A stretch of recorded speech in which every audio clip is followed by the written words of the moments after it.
Il est conseillé de porter les semelles actives progressivement car elles font travailler les muscles différemment. Chaque jour, vous pouvez augmenter le temps de port d'une heure en fonction de votre ressenti et ce durant les 15 premiers jours. Pour les semelles sport, il est conseillé de commencer à les mettre en marchant et ensuite de prendre l'activité sportive avec les semelles de manière progressive. 20 minutes le premier jour, 30 minutes le second et ainsi de suite.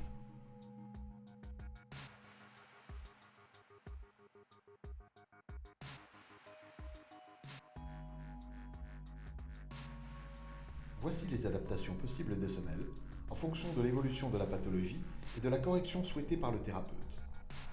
Dans le cas d'une insuffisance de résultat, il est souhaitable que vous vous adressiez à votre thérapeute afin qu'il puisse juger de la nécessité d'opter pour une des solutions suivantes. Ajout de renfort. Sachez qu'il est conseillé de les retirer après 6 à 8 semaines. Ajout de sangle.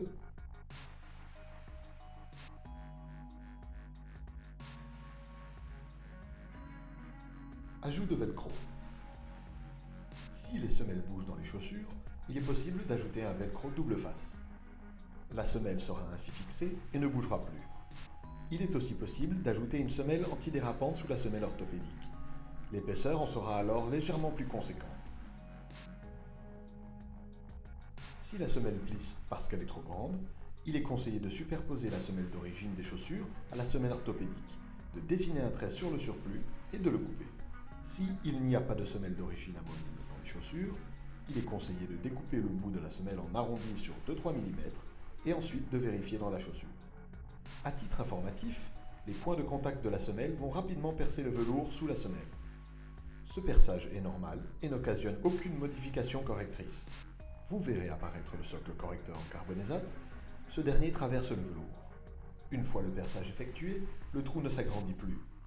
Il est conseillé de porter les chaussures fermées au cou de pied, à lacets, velcro ou lanière, avec semelle amovible. Le contrefort doit être solide, mais certainement pas rigide.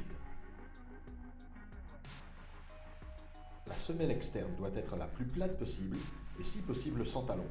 Si vous portez des chaussures avec talons, il est conseillé d'essayer de diminuer la hauteur progressivement. Si vous portez des chaussures de sport avec soutien de voûte passif, la semelle peut se reposer dessus et perdre de son élasticité. Comment placer les sangles?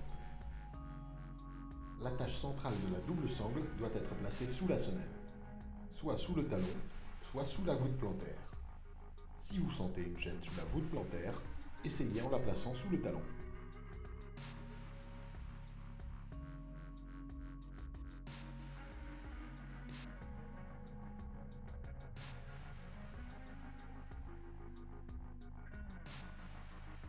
La sangle peut être placée par devant ou derrière la cheville.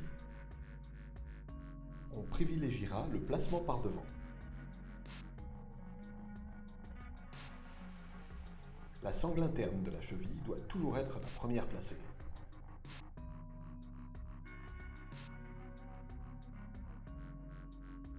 Vous pouvez porter les semelles en réalisant les exercices suivants pour permettre une meilleure libération des tensions musculaires posturales.